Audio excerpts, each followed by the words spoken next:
En todo proyecto de investigación cobra especial relevancia e importancia el poder realizar un análisis de los datos generados de una manera precisa y rigurosa para poder extraer unas conclusiones que nos permitan sacarles el máximo partido. Para poder realizar dichos análisis podemos recurrir a lo que hoy en día se llama ciencia de los datos. Este es un campo multidisciplinar que engloba aproximaciones desarrolladas en campos tan diversos como estadística, matemática aplicada, computación de alto rendimiento, inteligencia artificial, optimización multiobjetivo y así, entre muchas otras. Para poder tratar este tema, hoy hemos invitado al programa, a vuestro podcast Investigando la Investigación, porque es vuestro, hemos invitado a varios expertos en el área. Entre ellos tenemos a Ray Butler, que es el CEO de la empresa Butler Scientifics, que opera desde Barcelona y que se dedican a extraer oro de los datos de los proyectos en los que trabajan con sus clientes.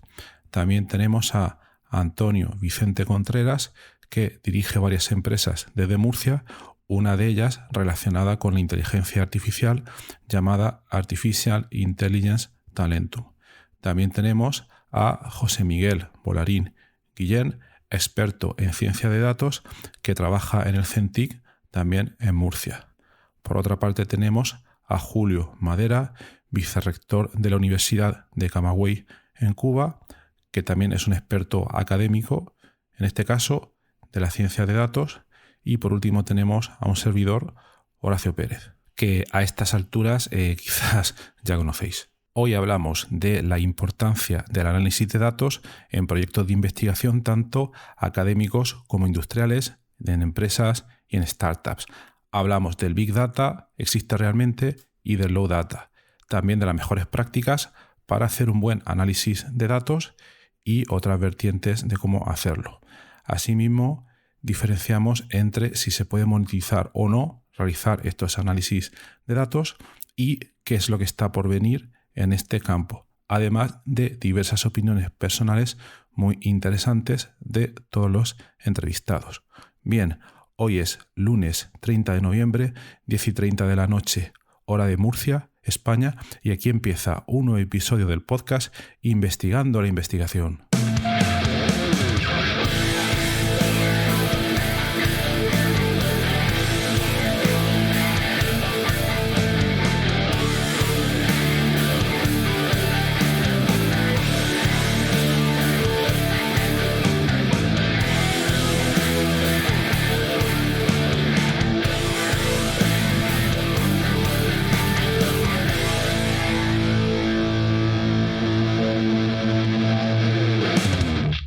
Hola Ray, ¿qué tal?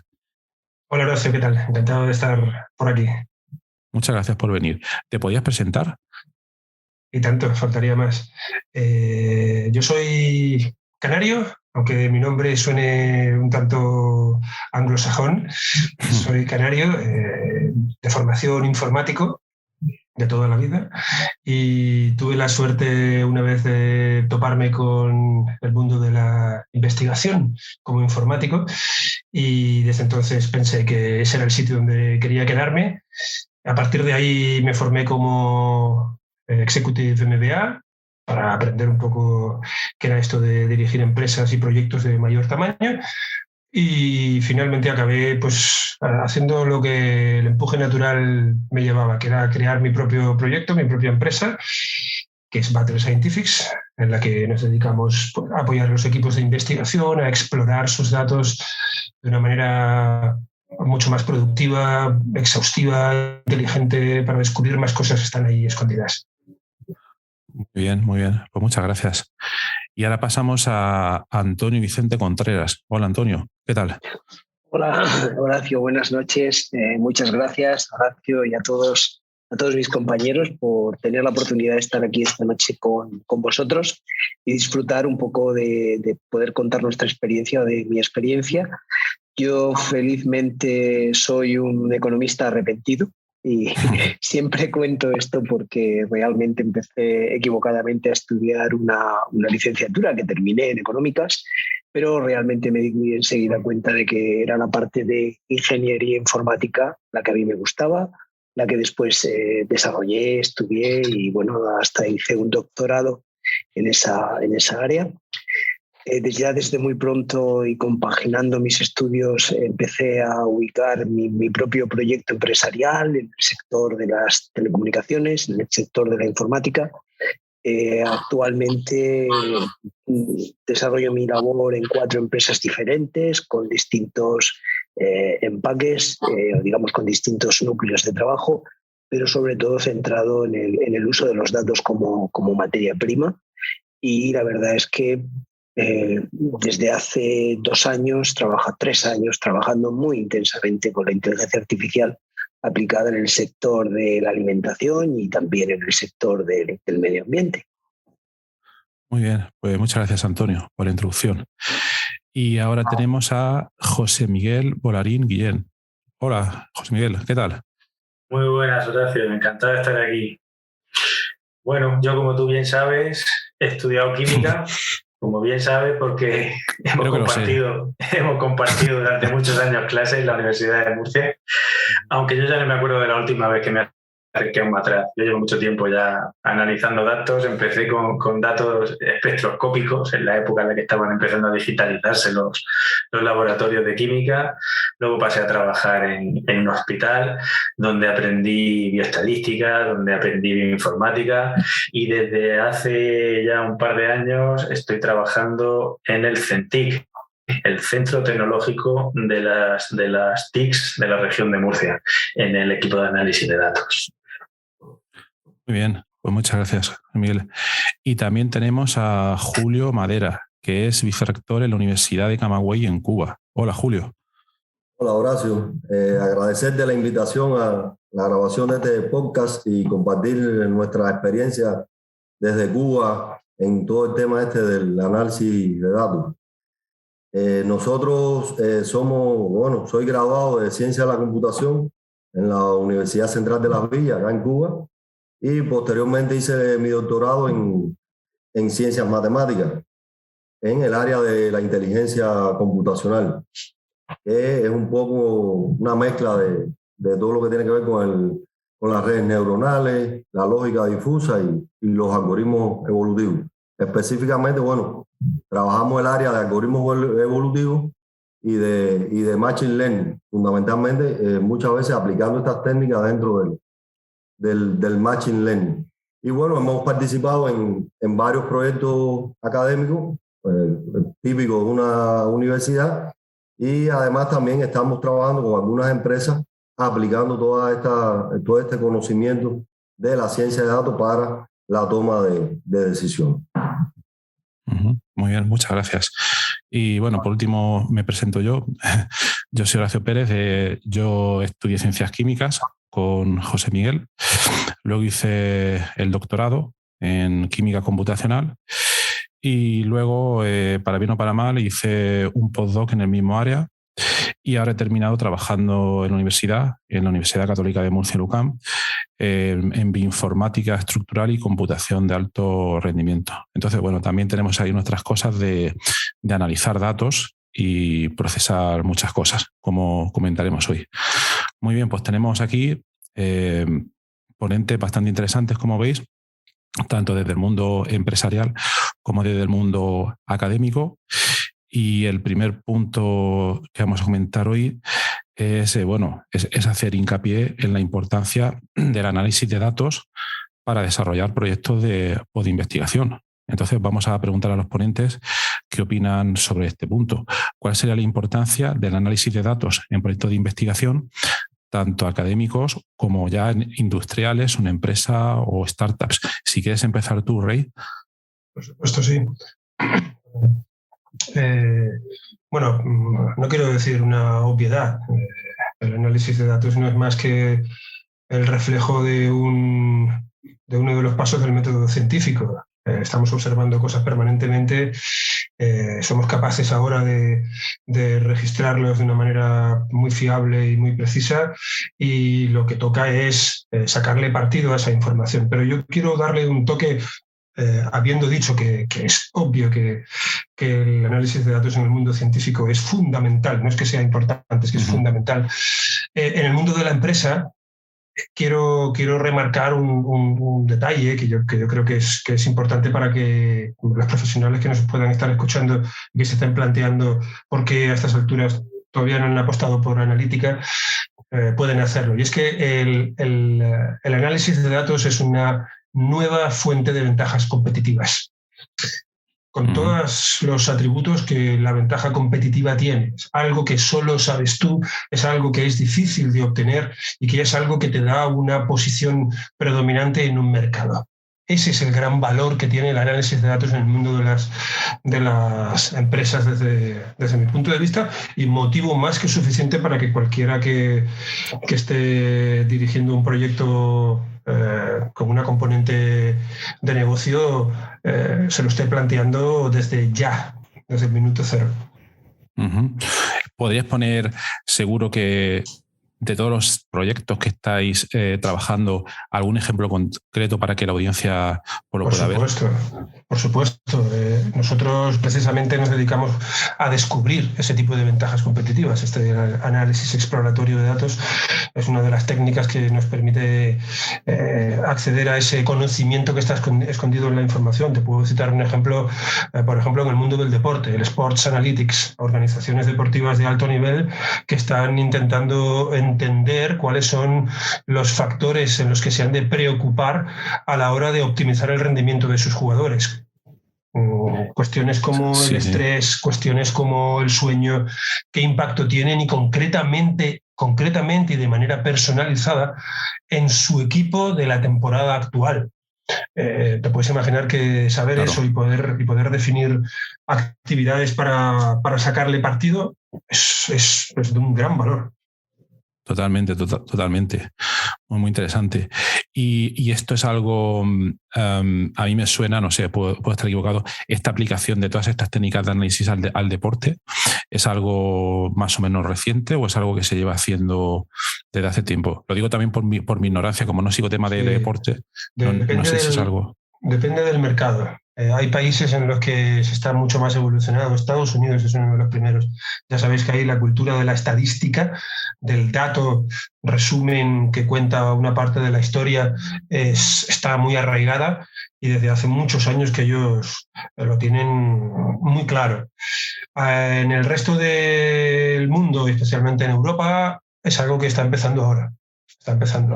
Ciertamente, todo este mundo de la analítica de datos sigue, como cualquier otra tecnología, un camino de madurez, y nosotros estamos aquí ahora en una etapa intermedia, gracias a Dios, y bueno, por suerte todos están convencidos de que no hay vuelta atrás en esta cuestión. Ajá.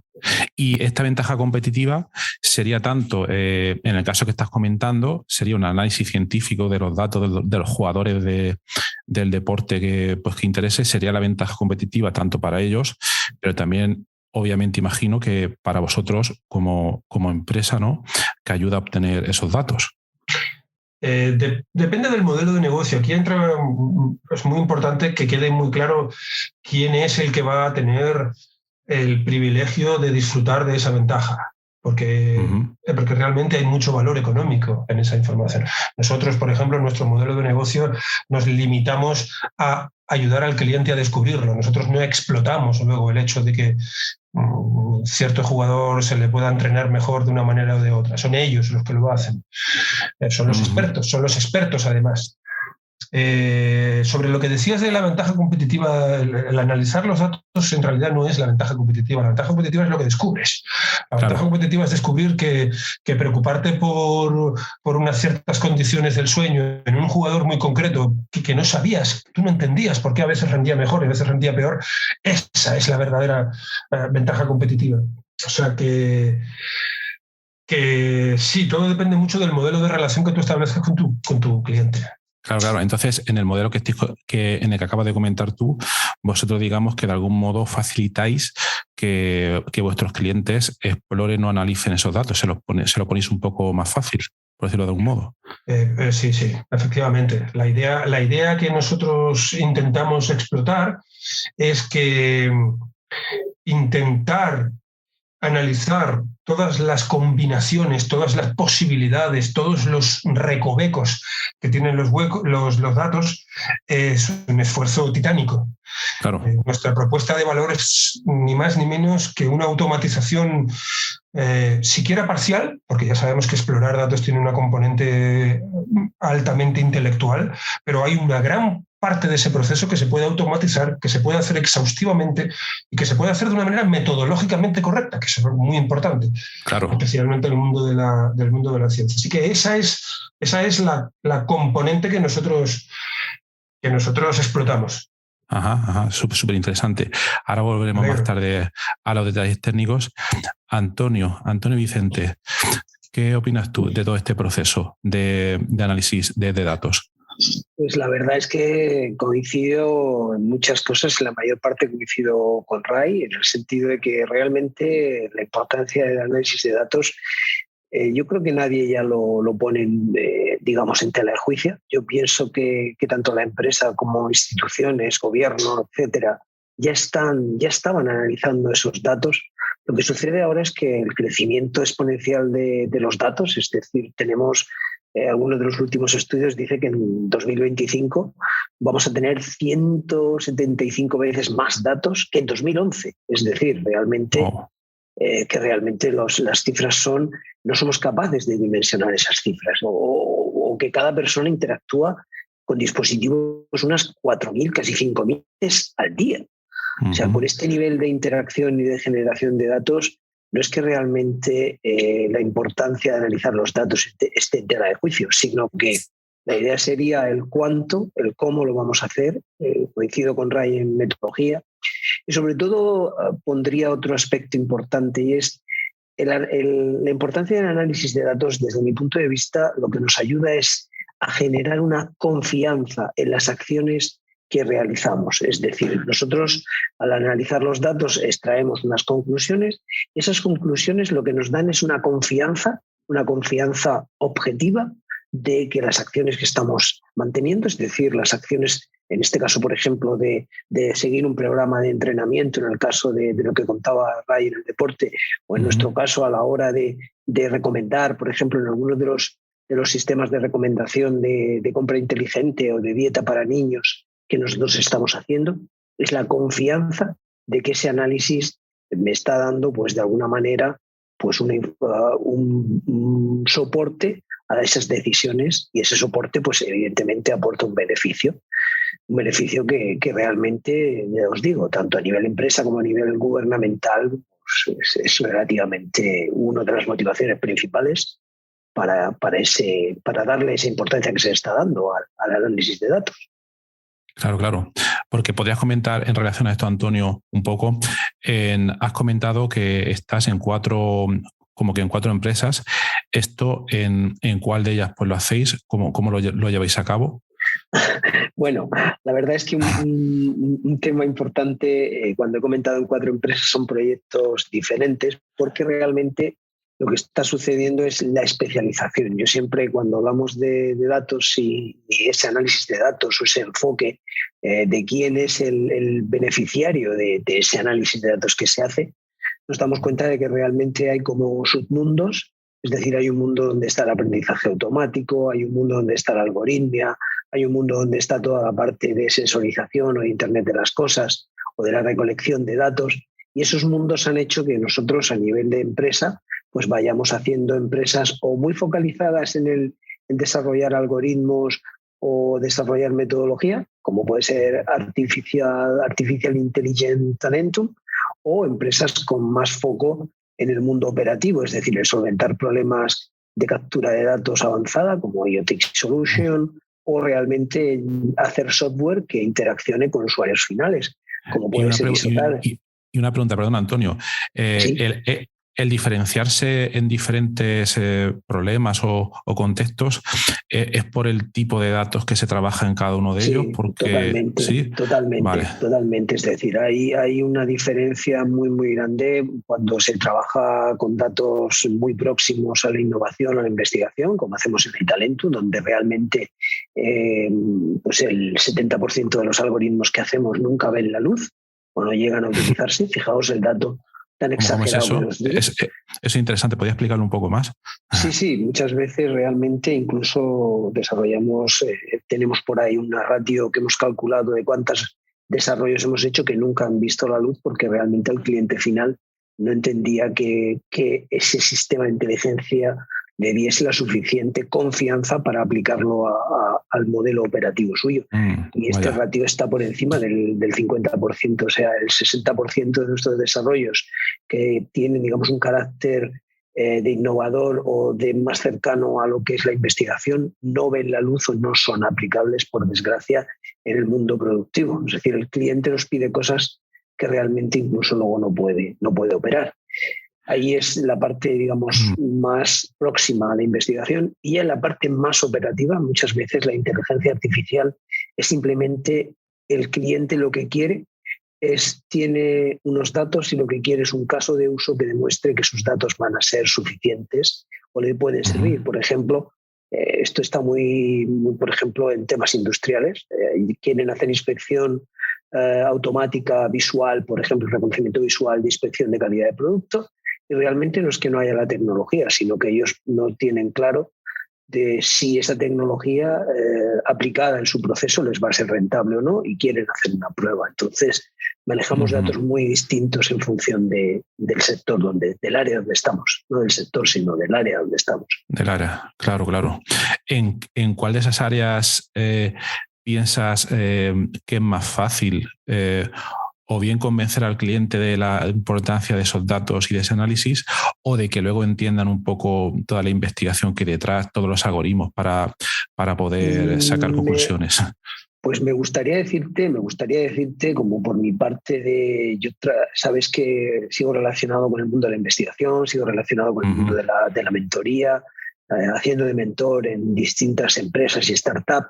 Me gustaría decirte que es en el mundo más teórico, en el mundo más académico, pero por desgracia suele ser en el mundo donde realmente se puede obtener un indicador de cuánto va a ser la rentabilidad de la aplicación de ese sistema. Cuanto más monetizable sea ese sistema, mucho más sencillo es que se pueda invertir. Y luego daré algunas cifras, por ejemplo, más adelante, de alguna estadística que hemos hecho con datos concretos del sector de alimentación, de cuántas empresas están dispuestas en los próximos 2 años a invertir dinero, cuántas creen. Daremos algún dato más adelante de esto. Interesante. Luego iremos al tema de la monetización. Muy bien, Antonio. Y José Miguel, ¿cuál es tu opinión, experiencia sobre este campo? Buenas. Bueno, pues sí, yo evidentemente estoy de acuerdo con mis contertulios. La importancia de los datos es incuestionable, y además nosotros, la percepción que tenemos en el centro tecnológico, nosotros estamos en contacto muy directo con las empresas, con las empresas tecnológicas, y somos muy conscientes, porque ellos nos lo trasladan, de la importancia que le da al tema de los datos todas las empresas con las que nos relacionamos. Yo creo que todos los gerentes de todas las empresas saben que la revolución que se está produciendo con los datos, esto es una marea, ¿no? Una marea que para las empresas que sean capaces de surfear bien la ola, pues les va a generar, como comentaban antes, una ventaja competitiva muy clara. Y las que no sean capaces de hacerlo, pues no solamente que van a perder una oportunidad, sino que es posible pues que ya pierdan el tren para siempre, que se queden obsoletas. En el campo de la tecnología, pues es un mundo muy dinámico, un mundo muy cambiante, cambia mucho y cambia muy rápido. Y las empresas pues tienen que espabilarse o se quedan atrás. Y la preocupación que hay por estar en vanguardia, ¿no? o al día en temas de análisis de datos entre todas las empresas de la región de Murcia es muy importante, es muy grande. Y un poco al hilo también de lo que comentaba antes Antonio, ¿no? Como él bien sabe, en el CENTIP, pues nosotros hacemos una labor bastante importante de formación en inteligencia artificial para las empresas, y se apuntan muchísimos directivos, gerentes, CEOs de las empresas, porque ellos quieren aprender inteligencia artificial, no tanto evidentemente para hacerla, la inteligencia artificial, sino para entender qué es lo que se puede hacer y qué es lo que no se puede hacer, qué metas son alcanzables y qué cosas son panaceas o es humo. Porque existe un espacio muy grande entre lo que es el conocimiento del negocio de las empresas y evidentemente la metodología y la algoritmia de la inteligencia artificial, y ese espacio hay que cubrirlo, hay que juntarlo, hay que hacerlo, hay que crear puentes para poder entender que las empresas puedan entender bien cuál es, concretar esa ventaja competitiva que los datos van a generarse. Y eso es algo que nos demanda mucho y que yo creo que es una tarea importante y que pues, puede ayudar mucho a las empresas. Puede ayudar mucho. Sí. Yo aquí, una opinión. Estamos hablando, bueno, tanto Antonio Vicente Contreras, José Miguel Bolarín y yo estamos en la región de Murcia, creo que lo hemos comentado antes. Hablando de la ventaja competitiva, a mí me da la impresión de que, Rai viene de Barcelona, ¿no? Si no me equivoco, Rai. Efectivamente. Sí. Bueno, estoy aquí en Barcelona. Vivo aquí. Perdón. Eso es, efectivamente. Rai vive en Barcelona, allí desarrolla su actividad, pero mi impresión es la siguiente, o al menos es lo que yo quiero que sea. En la región de Murcia, como comentaba José Miguel, es una región complicada quizás todavía para introducir todas estas tecnologías, aunque ahí tanto José Miguel como Antonio Vicente están haciendo un montón de cosas excelentes, pero yo creo que todavía cuesta, más que nada por la falta de, en mi impresión, ahora que me corrijan ellos dos, de un poco de tejido industrial en esta dirección, ¿vale? Entonces yo creo que ahí hay todavía mucho mundo por explorar, muchas cosas por hacer, y sobre todo mi impresión es en el ámbito agrícola hay una cosa que mi impresión es, o yo quiero que sea, que si eso se llega a explotar de manera conveniente, podría ser un próximo Silicon Valley en cuanto a esas ventajas competitivas. Entonces, a mí me da la impresión de que, por ejemplo, en polos tecnológicos impresionantes como son Barcelona y Madrid, debe ser muy difícil a lo mejor introducirse en el mercado, porque debe de haber mucha competencia, pero en la región de Murcia yo creo que hay muchísimas cosas que se pueden hacer todavía. No sé cómo lo veis vosotros, Antonio y José Miguel. Pues mira, yo pensaba igual que tú hasta el año pasado. Te voy a decir por qué. El año pasado, con motivo de un estudio en pleno COVID, en el mes de abril, nos propone la Comisión Europea nos propone hacer un estudio de la digitalización y el uso de la inteligencia artificial en las pequeñas y medianas empresas agrícolas y productivas.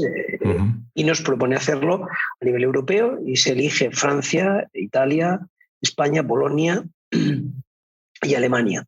Y evidentemente se nos plantea realmente que veamos un poco cuál iba a ser la perspectiva que tienen estas empresas de utilizar la inteligencia artificial, en qué áreas, recursos humanos, producción, etcétera, y qué perspectivas tenían de futuro de invertir. Y yo pensaba, se entrevistaron 800 empresas y pensaba que realmente habría muchas diferencias, y seguro que si os lo lanzo, pensáis que hay muchas diferencias, por ejemplo, entre lo que puede haber una pequeña y mediana empresa alemana y una pequeña empresa española. 800 empresas, perdón, de toda Europa. De toda Europa. Vale. Es una significancia habían 10.000 y pico, una significancia del 95%. Ajá. En la encuesta. Y realmente salieron datos muy interesantes que están contrastados. Luego podemos dejar en el podcast para que se pueda descargar todo el estudio. Pero salieron, por ejemplo, que el 60% de las empresas, por lo que estamos hablando, entendían perfectamente el potencial de la inteligencia artificial.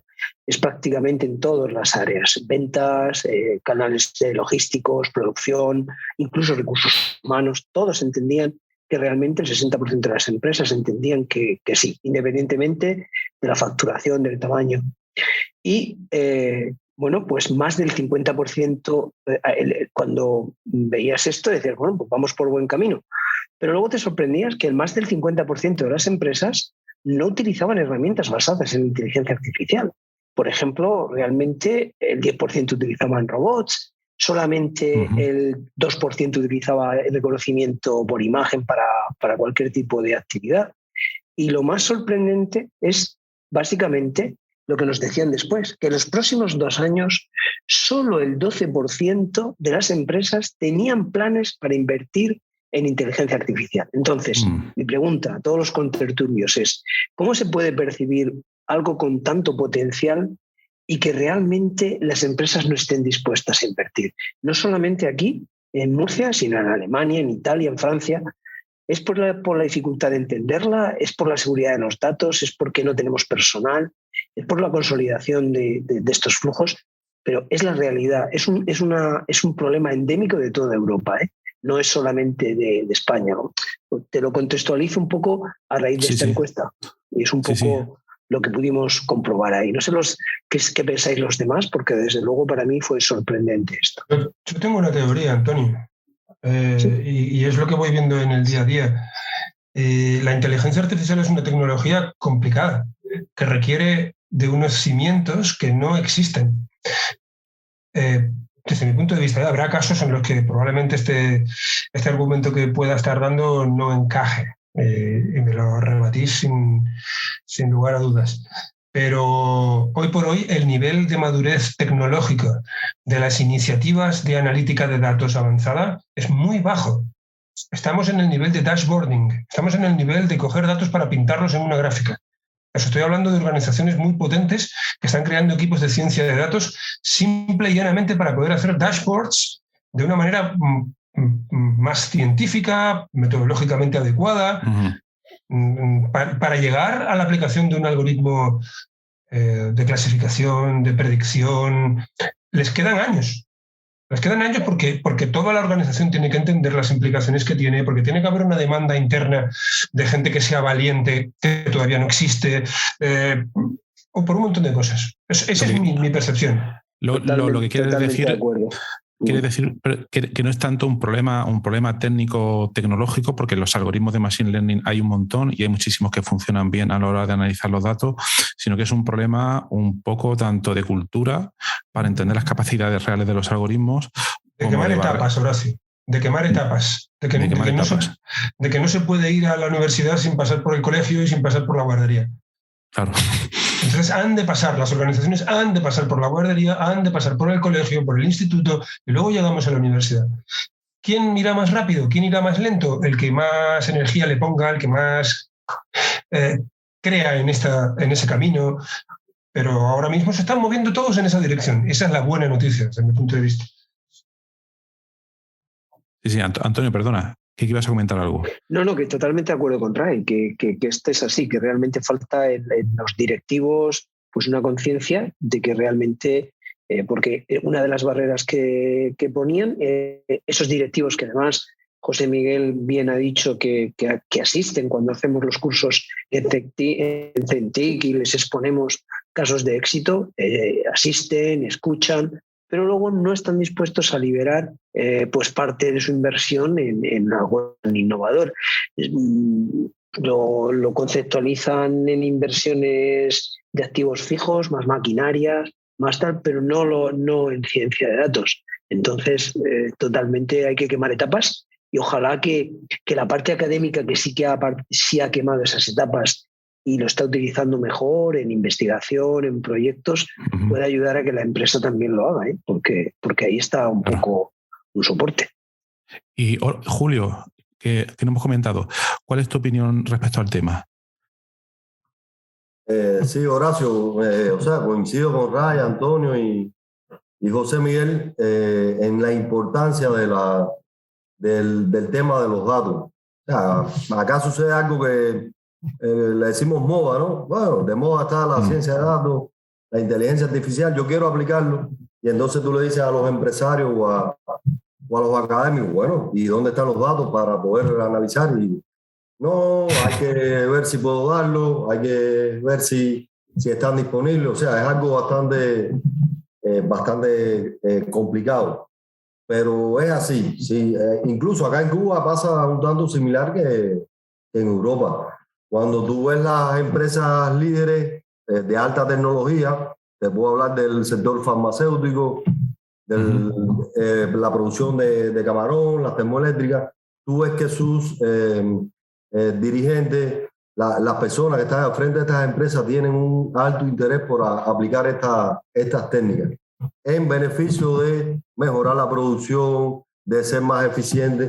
Y entonces ahí te motiva desde la academia a trabajar con ellos. Tenemos varios proyectos de investigaciones con empresas de este tipo donde aplicamos todas estas técnicas.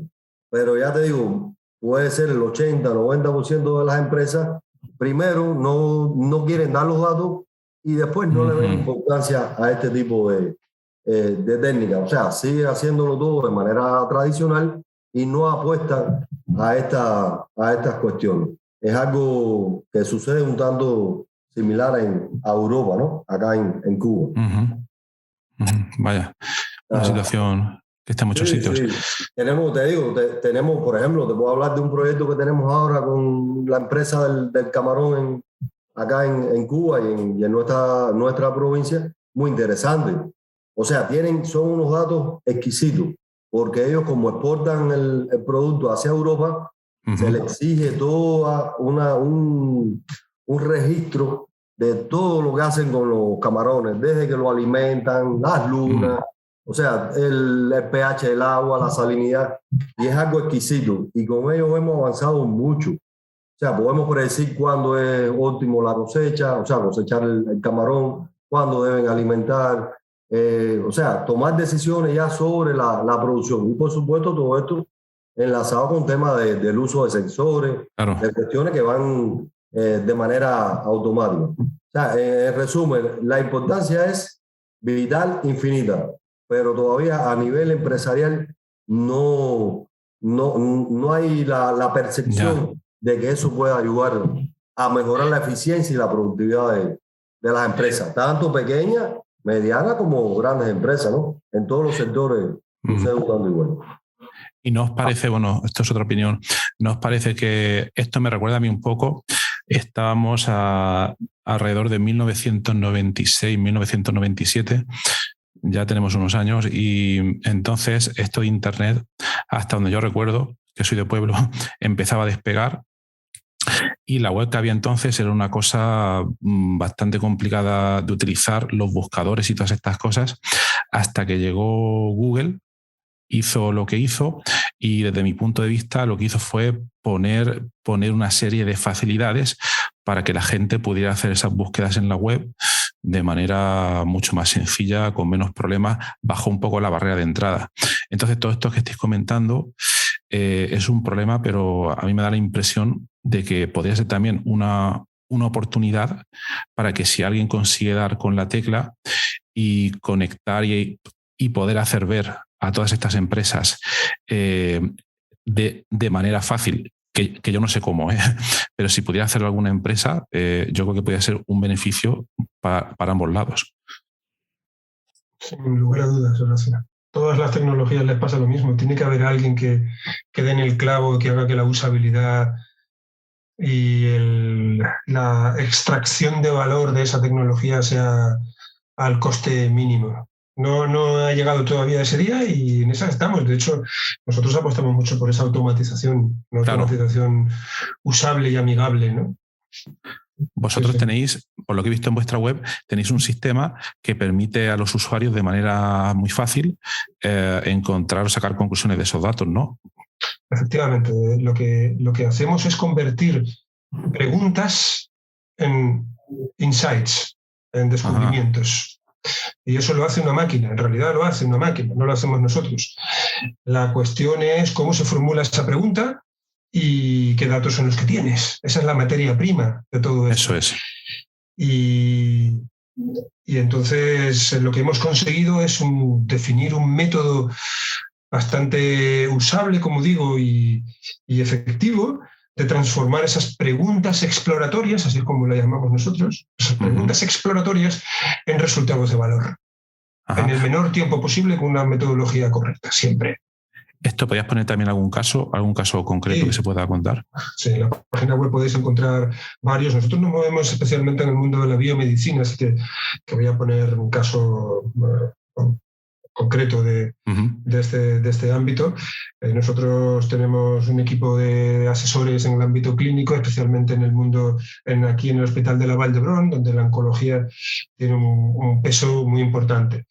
Y uno de los trabajos que hemos realizado con ellos está asociado al melanoma uveal, un cáncer, un melanoma en el ojo. Te puedes imaginar, ¿no? El problema que puede ser eso, aparte de ser mortal, ¿no?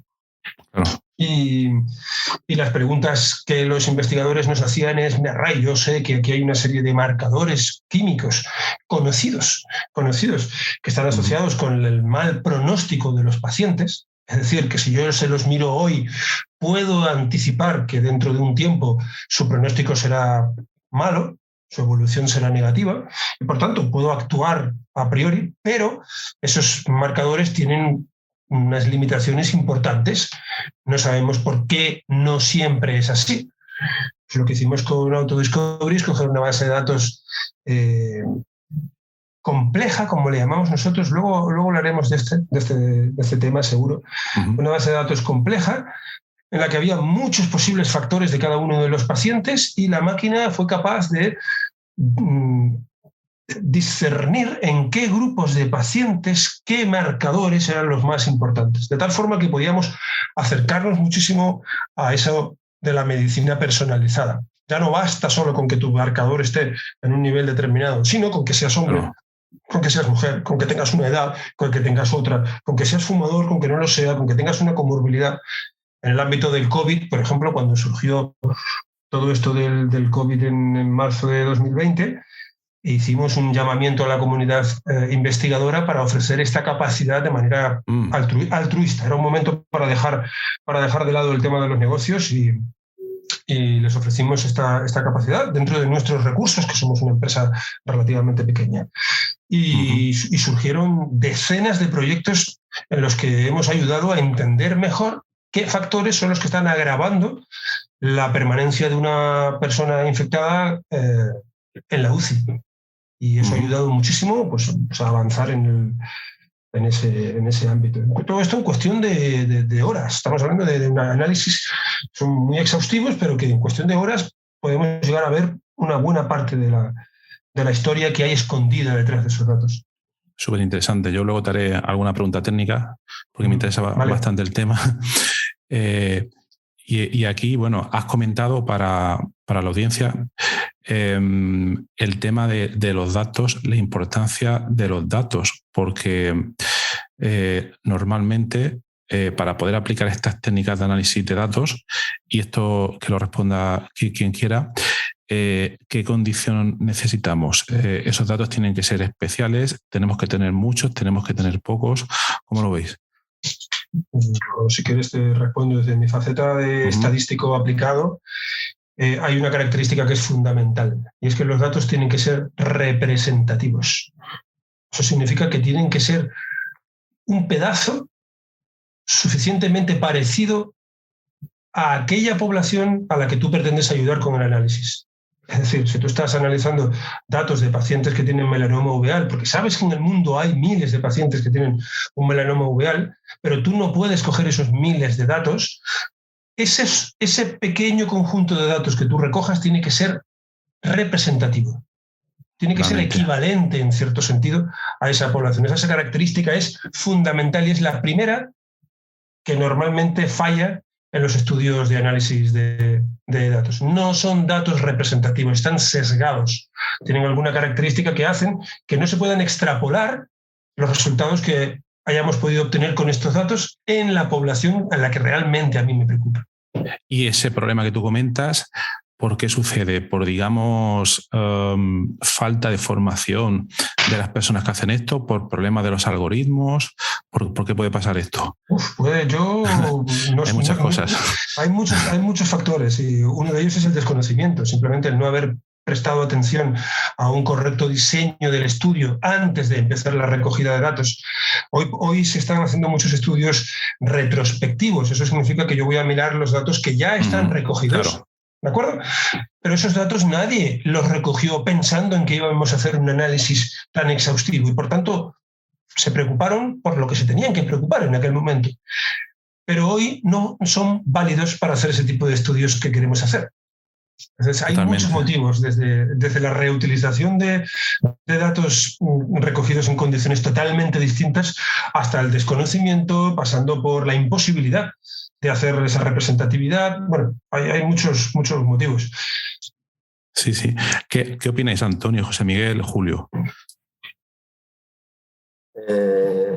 A ver, Horacio, coincido con Ray. Nosotros acá le llamamos suficiencia estadística. O sea, que tengamos los datos necesarios para poder tener un modelo que responda a esos datos. Evidentemente, o sea, tener datos representativos es algo vital.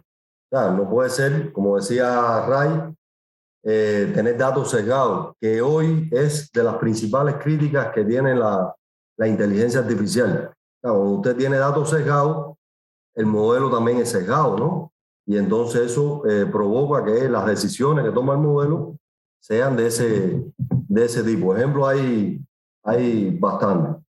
Incluso también tenemos la posibilidad, recuerda cuando comentamos en Discord, el tema de tener muchos atributos y pocos objetos, ¿no? O pocas instancias, ¿no? Y hay modelos estadísticos, o sea, sobre todo modelos de regularización que te permiten extraer información de esos datos. Pero coincido con Ray, es algo vital la suficiencia estadística, o sea, tener datos que te permitan extraer conclusiones y llegar a conocimiento, o sea, a algo de valor que es algo importante, ¿no? Claro. Por ejemplo, por intentar poner un ejemplo, a ver qué os parece, un ejemplo que sea fácil de ver para la audiencia. Esto es como si... ¿De datos sesgados? Sí. Por ejemplo, algo que está pasando muy comúnmente ahora en el tema de la inteligencia artificial, los sistemas estos que son un poco de abogados, fiscales, y los negros, las mujeres tienen, hay un sesgo a que ellos sean más discriminados, ¿no? O sea, que tengan mayor culpabilidad, determinadas cuestiones con ese tipo de cosas. Eso es un ejemplo de datos sesgados, igual que muchos sistemas de análisis de imágenes que discriminan por raza, por sexo. O sea, es algo bastante común en estos tiempos. Sí, sí. Y José Miguel, Antonio, ¿qué opináis? Yo, a ver, el tema del sesgo está claro que no es que sea uno de los problemas, yo creo que es el talón de Aquiles de cualquier proyecto de análisis de datos. Hay que tener en cuenta que librarse de los sesgos es muy difícil y en algunos casos hasta imposible. O sea, el origen del sesgo puede venir de tantos sitios tan insospechados y tan difíciles de detectar que tenemos que aprender a convivir con ellos, y muchas veces no se hacen evidentes hasta que no están ya los modelos puestos en producción, y hay multitud de ejemplos de casos en los que esos sesgos han aparecido pues ya casi en la prensa, ¿no?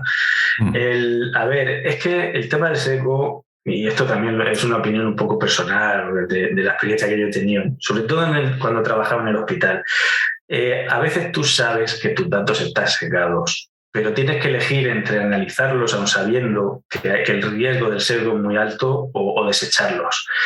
Las muestras son pequeñas. Hay que tener en cuenta que los datos médicos son carísimos, son muy difíciles de recopilar. Necesitas un montón de máquinas, necesitas un montón de horas de gente muy cualificada trabajando, necesitas reactivos, es muy caro. Y tú a veces pues, te pones a analizar datos que sabes que son muestras pequeñas, que son muestras que es a lo lo mejor están desequilibrados los sexos o los géneros, son gente de edades concretas, pero los tienes que analizar, los tienes que presentar y los tienes que compartir. Y el sesgo, pues que aparezca cuando tenga que aparecer y que se interprete como se tenga que interpretar, pero es muy difícil manejar estos temas. Yo me he quedado para el último por disentir, no por disentir un poco con todos, sino es totalmente de acuerdo en mi versión como vosotros de técnico, de que realmente el sesgo es el gran problema. Pero la realidad es que no podemos estar continuamente quejándonos de este sesgo. Es decir, al final yo recuerdo una frase típica de cuando a un economista, y como aquí solo soy yo el único creo, pues haré ese chiste de decir, ¿qué predicción tiene usted del futuro de la economía? Dice, no tengo suficientes datos. Incluso Isaac Asimov hizo un cuento que os recomiendo leer acerca de un sistema de inteligencia artificial que nunca tenía suficientes datos para determinar cuál iba a ser el fin del universo, ¿no? Entonces, el sesgo siempre va a existir. Yo creo que debemos volver nuestros ojos hasta el small data. No todo tiene que ser big data. Es decir, tenemos que pensar que hay más small data que big data o low data, y que realmente debemos de pensar en esos modelos hiperpersonalizados que ya han empezado a trabajar en el sector del perfilado del consumo de clientes, pero es que realmente vamos a tener que llevarlos a todo lo demás. Es decir, nuestros algoritmos y toda la evolución tendrá que empezar a pensar en esa especificidad, en ese poco muestra que utilizamos todos los datos y que todos los datos son significativos, y en otros algoritmos que funcionen distinto a lo que hay ahora. Esa es mi visión. Sé que es una quimera, quizás es un cuento a los Reyes Magos, pero bueno, eso es lo que yo creo que deberíamos visualizar. Sí. Yo también voy a disentir un poco aquí. ¿Vale? Bueno, totalmente de acuerdo en todos estos problemas que estés comentando. Hay algunos más por ahí que hacen que estas cosas sean difíciles. Por ejemplo, el Excel, pero no me voy a meter en eso. Eso da para otro episodio. Pero yo tengo la impresión de que algún día la parte técnica, la parte tecnológica, la parte metodológica dará un gran cambio, dará un gran vuelco, y es algo que está por venir, pero que todavía le queda, en cuanto a que estos sistemas que desde mi punto de vista se llaman incorrectamente inteligencia artificial, yo no veo esa inteligencia como inteligencia de per se, ahora explicaré por qué, pero si nos vamos un poco atrás en el tiempo, aproximadamente 2006-2009, el señor Joshua Bengio, que es uno de los mayores, uno de los mayores expertos en inteligencia artificial y también pioneros, empezó a desarrollar, fue de los primeros en poner sobre la mesa todos los algoritmos de Deep Learning, a ordenarlos un poco porque algunas partes ya existían previamente, y gracias tanto a él, a este señor, como a muchos otros que habían hecho antes el camino, claro. Tampoco fue él solo, pero estuvo en el momento adecuado, un tipo súper inteligente, y también se mezcló el hambre con la ganas de comer, en cuanto a que el poder de cómputo que empezó a surgir por aquella época, supercomputación, GPUs y muchas cosas, hizo que el campo explotara, y que en cuestión de unos años hubo un cambio bastante grande, y que permitió hacer cosas que antes pues, la gente no se imaginaba. Ahora estamos un poco, me da la impresión, en lo que se llama el invierno de la inteligencia artificial, donde parece que las cosas se han estancado un poco, pero a mí me gustaría ver dentro de poco una nueva vuelta de tuerca tecnológica, donde estas nuevas metodologías que están por salir sean capaces de alguna manera generalizar, encontrar unas reglas, no sé cómo llamarlas ahora mismo, pero poder generalizar de una manera mucho más agresiva a que lo están haciendo ahora. Pongamos un caso. Creo que todo el mundo conoce, y si no lo podéis buscar en YouTube, este sistema que desarrolló Google para ver vídeos de gatos y luego entrenarlos y hacer una serie de predicciones y tal. Funcionaba bastante bien para poder encontrar gatos, creo que era encontrar gatos en vídeos y todas estas cosas. Pero claro, si tú le pasas un animal que no es un gato, un animal pues muy diferente, ya estás un poco fuera del dominio de entrenamiento, y el algoritmo ya pues deja de funcionar bien, ¿no? Porque ha sido programado pues de la manera en la que ha sido. Yo creo que el día en que se pueda dar ese salto va a haber un cambio ahí bastante grande. Por eso digo en que están estos problemas que estáis comentando. El problema del low data es un problema importante, como ha comentado bastante bien Antonio, y todavía aquí hay mucho por hacer. Hay muchas metodologías, la generación sintética de datos, etcétera, etcétera, que podían venir muy bien a todo el tema de investigación biomédica, a muchos contextos, porque es casi que más común el que haya pocos datos que el que haya muchísimos datos. Entonces, mi opinión es que aquí hay algo por venir todavía, no sé cuándo, pero bueno, esa es mi impresión aquí ahora mismo. Estoy contigo, gracias. Totalmente. A ver si llega pronto. Vale, pues hemos comentado el problema de los datos. Hemos visto un poco los tipos de análisis, la importancia y la relevancia de los análisis de datos. Vale, vamos a suponer que no fuera un problema de datos, que alguien nos diera una cantidad suficiente de datos, que esos datos estuvieran perfectamente ordenados, que es lo ideal para poder hacer estos análisis. ¿Cómo sería, en vuestra opinión, cómo serían unas buenas prácticas para hacer esos análisis? Wow. Es una pregunta general. Es una pregunta general, pero por iniciar un poco de debate. Normalmente cuando planteamos en la organización algún análisis, siempre empezamos por el objetivo. Con lo cual, el objetivo es qué es lo que nuestro cliente quiere sacar de ahí. ¿Qué quiere ganar? ¿En qué quiere ganar? ¿Cuál es la ventaja que quiere extraer? Ese sería el primer paso. El segundo sería hacer un check, que se supone que alguien lo tiene que haber hecho, porque no se parte de los datos, se parte de los objetivos. Hacer un check de que esos datos pueden responder a ese objetivo. Por eso insisto, no es que partamos de unos datos y vamos a ver qué podemos sacarle de ellos. Vamos a ver qué objetivo tenemos y necesitamos datos que nos pueda ayudar a conseguirlos.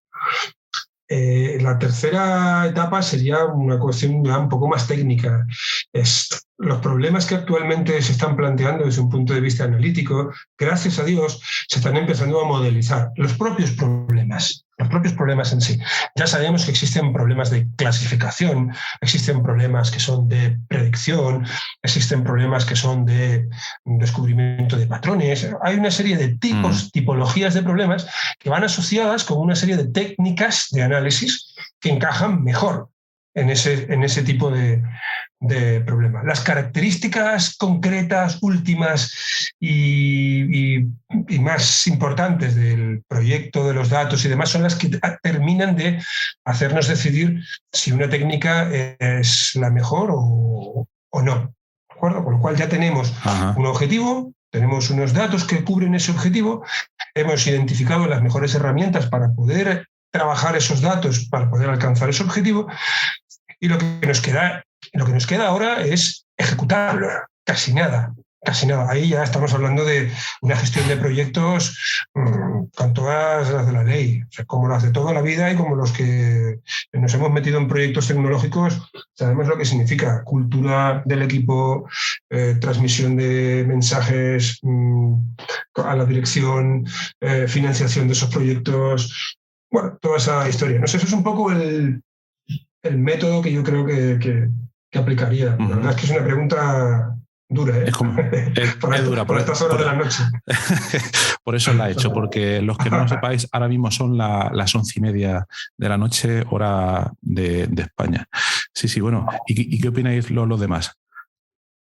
Yo, si me permites, Horacio, hablabas antes de que estamos viviendo un invierno de la inteligencia artificial. Me parece que eso es un poco exagerado.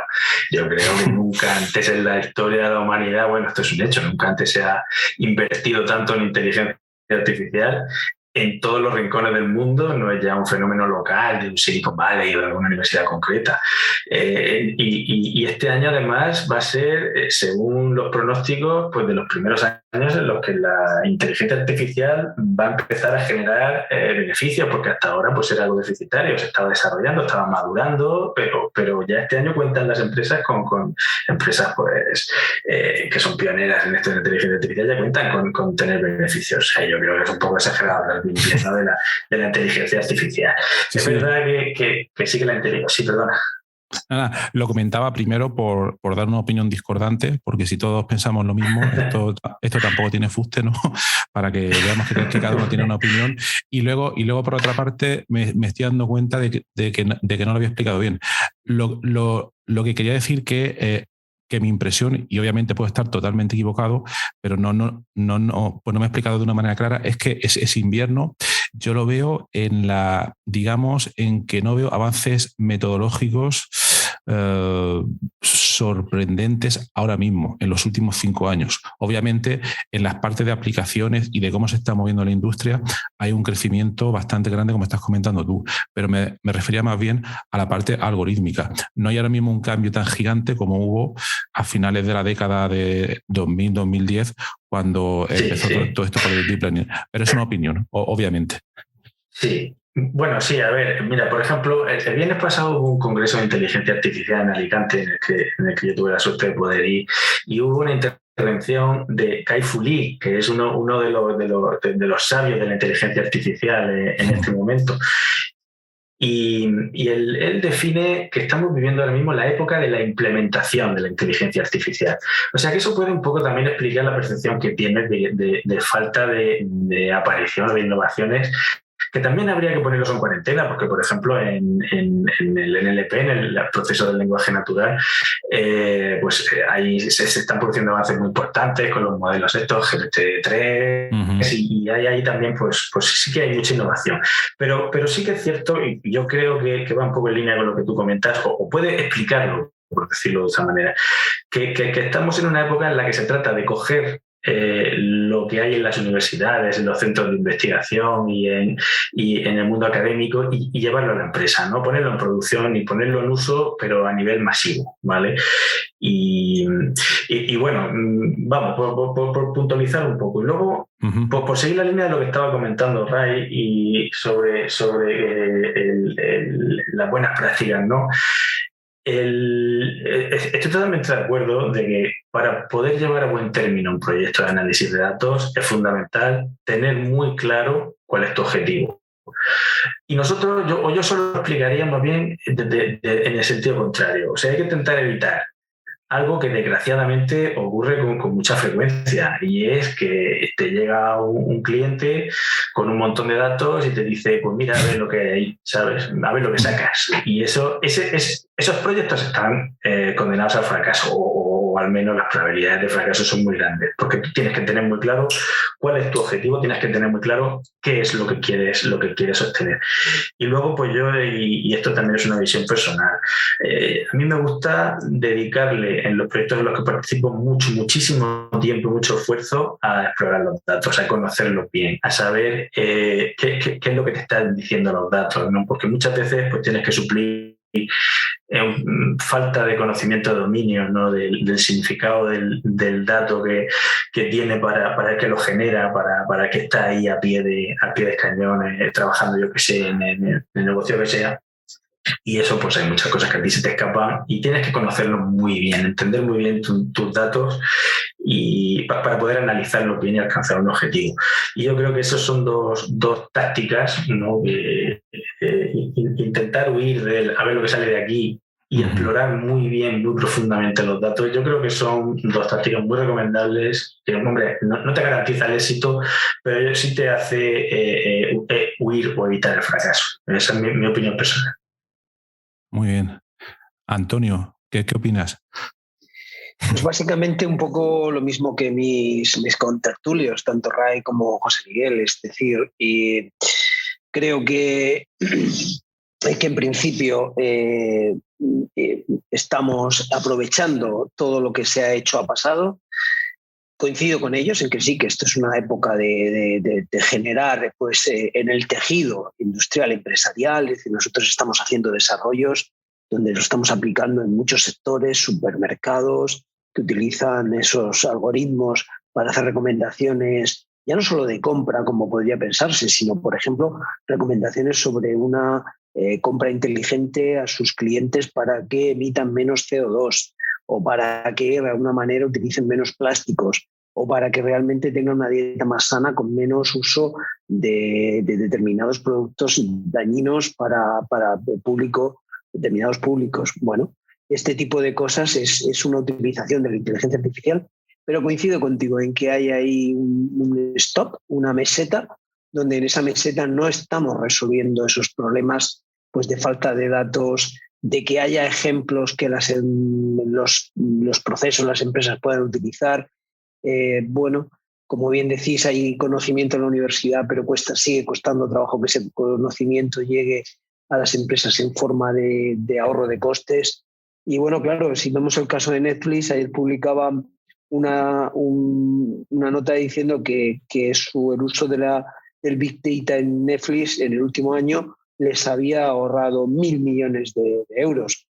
Claro, esto es un dato que dice, bueno, tiene números y es fácil pues que se sientan motivados, pero claro, en 2006 ellos ya pusieron $1 millón a quien pudiera crear un algoritmo de recomendación. Entonces, realmente, como bien decía Ray, hay que ir quemando etapas. Netflix empezó en 2006 quemando la etapa de decir vamos a hacer algoritmo de recomendación porque yo creo que ahí va a estar mi núcleo, mi valor añadido de negocio, y hoy en día pues lo cifra en 1.000 millones. Para él es un negocio esa recomendación. Su algoritmo de recomendación es uno de los elementos esenciales, por si no el esencial.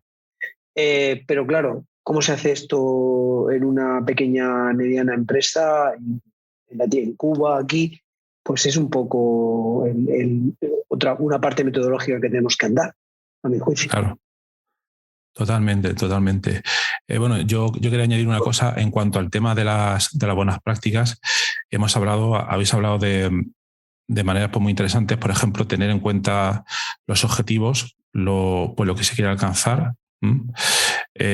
Pero yo, por otra parte, y no lo digo otra vez por disentir, antes hemos hablado pues, de varios casos de, digamos, análisis de datos, digamos, en empresas, pero es muy importante también desde el punto de vista de la investigación fundamental. Esto es un poco complicado por ver, pero desde mi punto de vista, desde la investigación fundamental, todas estas técnicas, tecnologías que se han desarrollado no existirían si en su momento alguien dedicó un tiempo a investigar ciertas propiedades, ciertas cosas que no se les veía una aplicación práctica inmediata. Me explico. Muchos algoritmos, muchas metodologías que se han desarrollado, sobre todo muchas de las recientes, han surgido sin tener un objetivo claro de aplicación de per se, en cuanto a hacer unas buenas prácticas de análisis de datos. Entonces, a donde quería ir yo con todo esto, que obviamente una empresa no puede trabajar así, eso está claro. En un proyecto con un cliente no se puede trabajar así, pero si nos vamos al otro extremo, que es la investigación más fundamental, esta veces, si no se hace sin tener esos objetivos en mente, es muy difícil pues, que salga. Entonces ahí es lo que quería... Horacio, tienes toda la razón, es que no es lo mismo investigar que aplicar. O sea, claro, son dos entornos de ejecución de proyectos muy diferentes. Muy diferentes. Totalmente, por eso como aquí hablamos, nos gusta comentar tanto, porque la investigación no es únicamente la que se hace en las universidades, en la academia, sino también en las empresas. Por eso, para que la audiencia vea que hay pues, esos dos mundos a la hora de investigar, ¿no? Sí. Y luego el siguiente punto, estamos comentando muchas cosas interesantes, pero el tiempo está ahí. Vale, hemos comentado las diferencias al realizar estos análisis en entornos académicos industriales. Ahora ya yéndonos un poco a la monetización, que habéis comentado algo. ¿Se puede monetizar? Y la respuesta, tres de vosotros la podéis comentar ya. ¿Se puede monetizar el análisis de datos? ¿Cómo? ¿Cuál es la mejor manera? Sé que eso es otra pregunta bastante general, pero bueno, ¿qué opináis? Creo que ya habéis comentado alguna cosa. Bueno, estoy empezando yo un poco por orden, no por nada, pero nosotros lo estamos haciendo. Es decir, claro. estamos dedicando a monetizar lo que sabemos hacer. Ahora bien, si me preguntas cuál es la clave para poder hacerlo, básicamente, como cualquier otro negocio, es encontrar una aplicación de verdad, alguien que esté dispuesto, alguien que valore el hecho de que analizar los datos de esa manera en particular le va a generar una ventaja. Si lo encuentras, tienes negocio. Si no lo encuentras, no tienes negocio. Es como cualquier otro producto. El análisis de datos genera valor y ese valor se paga dinero por él.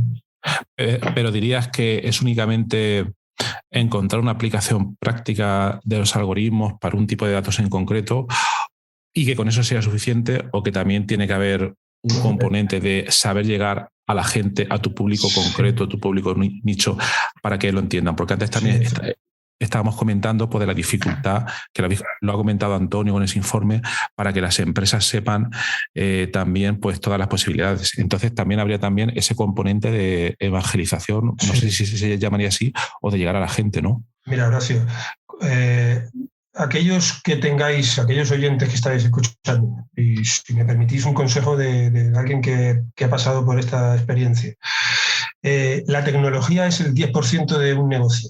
El 10% de un negocio.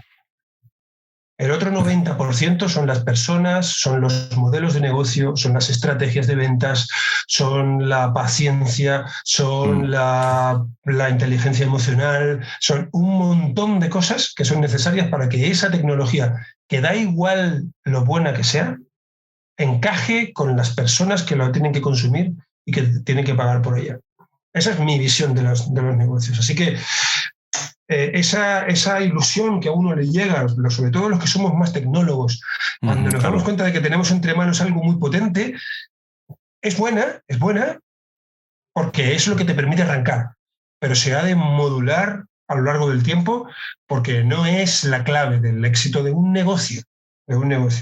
Sostenible, por supuesto, un negocio sostenible y respetuoso, que eso es lo importante para mí. Entonces, para monetizar no es únicamente la idea, como está comentando Rey, obviamente. ¿Qué opináis lo demás? Pues yo, siguiendo un poco el turno de Ray, totalmente de acuerdo con él. Es decir, tienes que resolver, utilizando el idioma startupero, tienes que resolver un pain que tenga un cliente. Es decir, tienes que estar resolviéndole a alguien un problema para que realmente tu algoritmo, tu sistema de inteligencia, no es por lo complicado que sea, no es por lo innovador que sea, no es por lo sofisticado que sea, sino porque realmente esté resolviendo un problema. Y si está resolviendo un problema, van a pagar por él y de ahí vas a poder generarlo, vas a poder monetizar. Si no, pues yo lo decía antes, nosotros tenemos la mitad de nuestros proyectos de inteligencia artificial no pasan de la fase piloto al de producción, más de la mitad. Y una vez de los que pasan, pues tardamos casi 9 meses en que aquello pueda tener pues un cliente que pague por él. Con lo cual, pues con esos ciclos es evidente que realmente tienes que, como decías, no solo tenerlo, sino también, como muy acertadamente decían, saber venderlo, saber estar en el momento adecuado. Hay bastante de mercado y de suerte en llegar a conseguir monetizar en torno al análisis de datos. Es verdad, la suerte, me la olvidé. Hace falta una dosis, también. Sí. Sí, la suerte siempre debe estar ahí, ¿no? Sí. Y José Miguel y Julio, ¿qué opináis? Hay mucha verdad, mucha experiencia, mucha sabiduría, mucha calle en lo que están diciendo los compañeros. De todas maneras, hay que darse de bruces con eso. Esta es una de esas cosas que me parece a mí que por más que te avisen en un podcast de que el negocio tecnológico es negocio más que tecnológico, hasta que no lo aprendes por las malas, no caes en ello.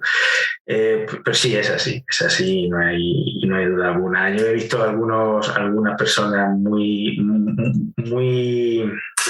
eficientes, muy profesionales, muy sabios, muy talentosos, pero que se han dado unos trompazos enormes porque no tenían esto claro y pensaban que esto era ver quién sabía más deep learning, más modelos, más tipos de redes, más algoritmos, quién sabía usar más frameworks, más librerías, y no es eso. Yo, de todas maneras, si queréis que añada algo un poco saliéndome de la vertiente, ¿no?, que está tomando la conversación, yo creo, y esto no es más que jugar a ser adivino, yo creo que dentro de unos años estas habilidades de manejar inteligencia artificial se van a convertir en una habilidad más de un desarrollador, de un ingeniero, ¿no?, de tecnología. Igual que uno puede saber mucho de programar bases de datos, SQL, o de hacer interfaces web usando JavaScript o algún o backend, pues habrá gente que haga inteligencia artificial, que haga ciencia de datos, y todos los profesionales tendrán que saber un mínimo, un poquito, igual que todos, pues podemos trastear un poquito de PHP o un poquito de Java, pero no nos dedicamos a ello, pero tenemos que saber un poco. Y luego hay otros pues que viven exclusivamente de hacer aplicaciones en Java, pues igual habrá gente dentro de las empresas que vivirán de hacer ciencia de datos, pero todo el mundo tendrá que tener unos conocimientos mínimos. Y eso yo creo que también va a cambiar mucho la manera en la que se use, se entienda y se explique la inteligencia artificial. Sí, totalmente. Hoy en día, bueno, no me quiero meter en las cosas técnicas porque pueden haber oyentes que no les interese, y si no tienen experiencia difícil puede seguir, pero yo también estoy observando a día de hoy una democratización del uso de la inteligencia artificial, con muchos, llámalo frameworks, librerías que se están desarrollando por muchos sitios. Póngase el caso Scikit-learn, TensorFlow, los que estéis en esto pues las conoceréis, que permiten de una manera muy fácil, y cuando digo fácil, me refiero, compara ahora con hace 20 años, cuando querías hacer algo parecido, ¿no? Entonces eso también permite, por una parte, que esto, pues, como decía José Miguel, que dentro de unos años, pues quien quiera trabajar de esto tenga que saber todas estas cosas, porque además, como va a estar tan relativamente fácil de poder utilizar estas librerías, estos algoritmos, pero bueno, yo creo que el problema seguirá siendo los datos. Pero aquí estábamos hablando pues de monetizar, manera de monetizar todas estas cosas. Y yo aquí tengo una duda para los que tenéis más experiencia con esto.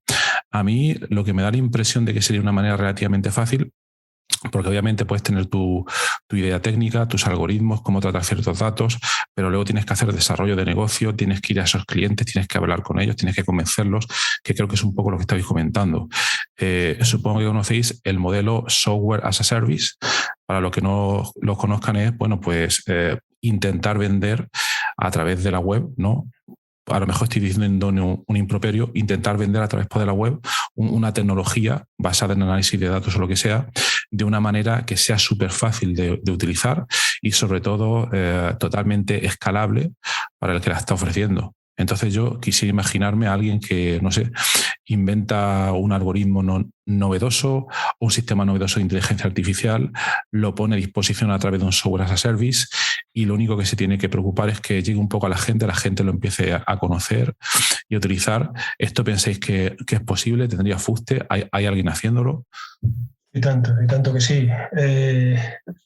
Los modelos de software as a service, como bien mencionas, tienen un atractivo indudable en el mundo de la inversión, porque son los típicos modelos de negocio en los que se puede ganar mucho dinero gastando poco. Relativamente poco, perdón. Relativamente poco. Es una característica intrínseca del propio modelo. Si no fuese así, no sería un modelo de escalable. Pero ¿cuál es la gran dificultad? Porque si no, todo esto lo haría todo el mundo y sería como dicen aquí en Cataluña, bufar en fe ampollas. No se trata de soplar y hacer botellas de cristal, sino que el software as a service tiene una característica que es el autoservicio. Es decir, es el propio usuario, el propio consumidor, el que ha de saber sacarle el máximo partido a esa herramienta. Y depende de cuál es tu usuario final, depende de cuál es tu tecnología y depende de esa usabilidad, lo vas a conseguir o no. Y os voy a contar un ejemplo, perdonadme, que no quiero ser muy conciso, pero creo que es una historia bastante representativa de esto. Hace 7 años empezamos con Battle Scientifics. Hace 7 años lanzamos Autodiscovery, que es el software del que os estoy hablando todo el rato, Autodiscovery. Y mi idea original, la mía, la de Ray, obviando las opiniones de muchos de mis socios, era esto tiene que ser un SaaS, esto tiene que ser un software as a service. Y así empecé, convenciendo a todos mis clientes de que era muy fácil de usar y de que nada más que tenían que ponerse en ella. Sin darme cuenta de que mi cliente final tenía una agenda de trabajo, que tiene unas prioridades, que están saturadísimos, que por mucho que la herramienta haga mucho, no van a encontrar el momento para hacerlo, que para poder hacerlo hay que saber mínimamente de estructurar datos y eso no lo sabe todo el mundo, bla, bla, bla, bla, bla. El batacazo fue tremendo. Estuvimos 2 años vagando por el desierto de los negocios, hasta que cogimos las riendas, o mejor dicho, me cogieron de las solapas de la chaqueta y me dijeron, Ray, se acabó el software as a service, tenemos que vender el servicio personalizado. Somos nosotros los que lo hacemos por ellos. Es menos escalable, pero los usuarios lo disfrutan y pagan por ello. Así que es un poco una historia que creo que puede servir para ejemplificar lo difícil que es conseguir el santo grial de la escalabilidad. Sí. Antonio, José Miguel, Julio. A ver, coincido con Ray. Sería el sueño, lo ideal, tener un software como servicio para todo este tema de análisis de datos. Pero es que, como decía Ray, lo que hay que vender es el servicio personalizado, porque dependiendo de la aplicación son los datos. O sea, no es lo mismo una aplicación en medicina donde usted está decidiendo la vida de una persona a una aplicación, digamos, tecnológica o académica de deserción escolar, sino que depende. Y entonces creo que el valor añadido incorporado a este tema es el conocimiento de los especialistas en ciencia de datos. Y entonces un tanto, yo por lo menos lo veo complicado tener software como servicio. Sería lo ideal, como tenemos GitHub, gestores de proyectos, determinadas cuestiones, pero es bien complicado. Y ahí es donde está el conocimiento de nosotros los cientistas en ciencia de datos, ¿no? Que podemos aportarle eso al negocio, personalizando el resultado a los datos del negocio. Es mi opinión muy personal. ¿Y Antonio, José Miguel?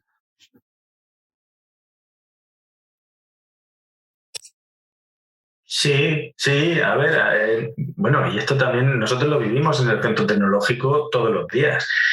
A nosotros muchas veces se nos aproximan a pedirnos que los asesoremos en cosas que pueden hacer ellos mismos utilizando algún tipo de plataforma de software as a service, pero ellos lo que nos demandan es esa que les traslademos nuestra experiencia, que les demos consejos, que los llevemos de la mano. Estamos en una época todavía en la que la cultura de la inteligencia artificial, de la ciencia de datos, como ya hemos dicho varias veces a lo largo de la charla, todavía no está todo lo desarrollada que debería. Y mi percepción es que vamos a mejor.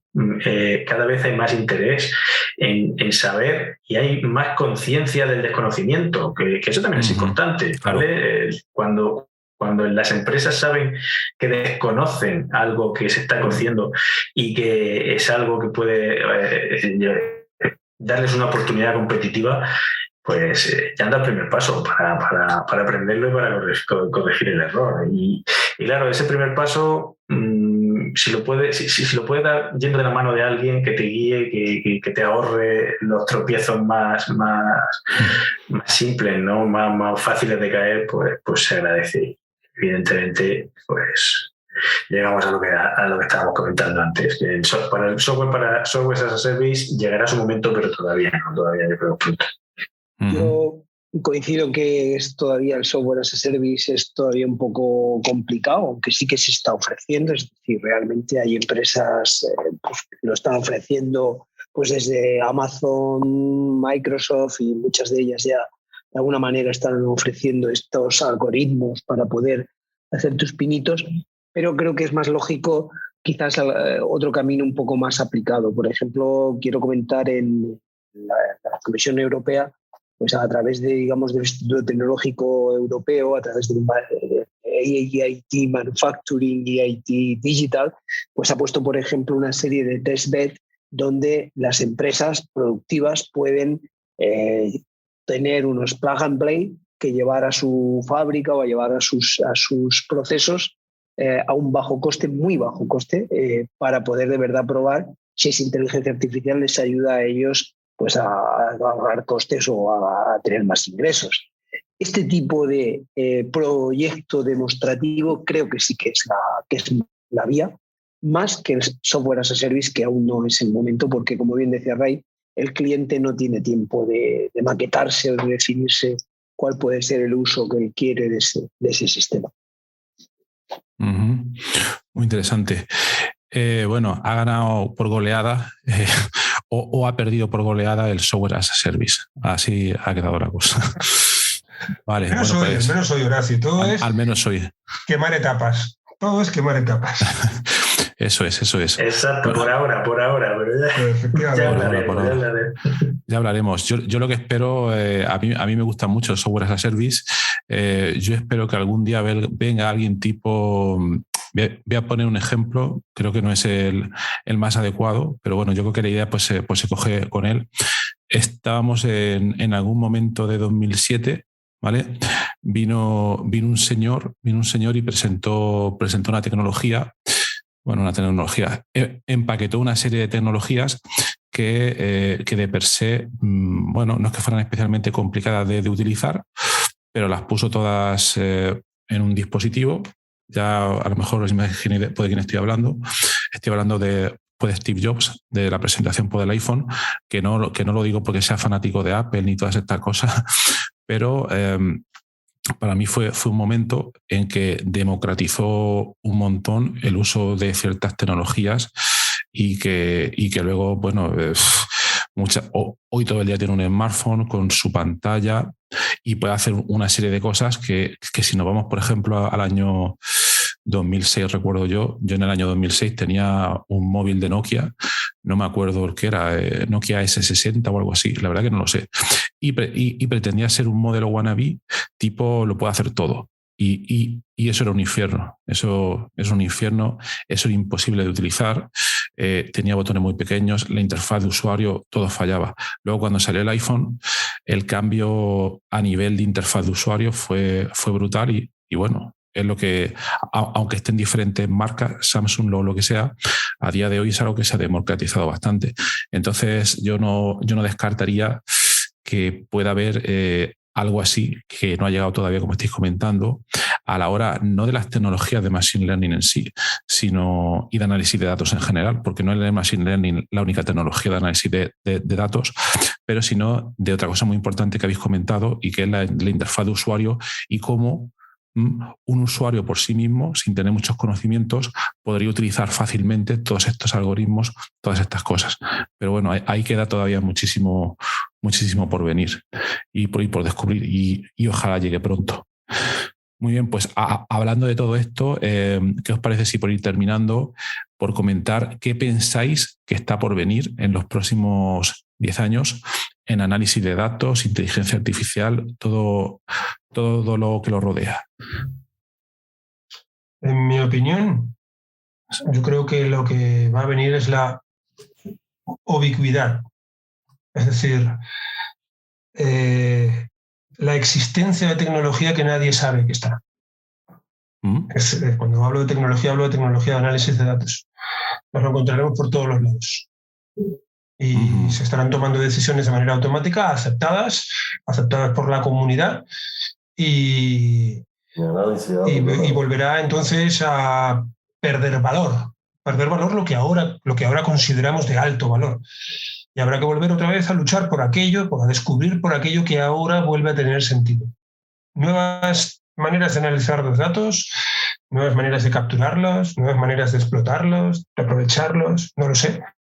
Pero todo será tan ubicuo, tan transparente, tan etéreo, que nadie le prestará el más mínimo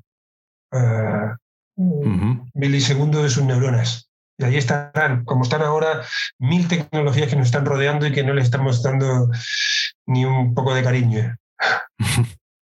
¿Y esto puede ser siempre bueno o no sé?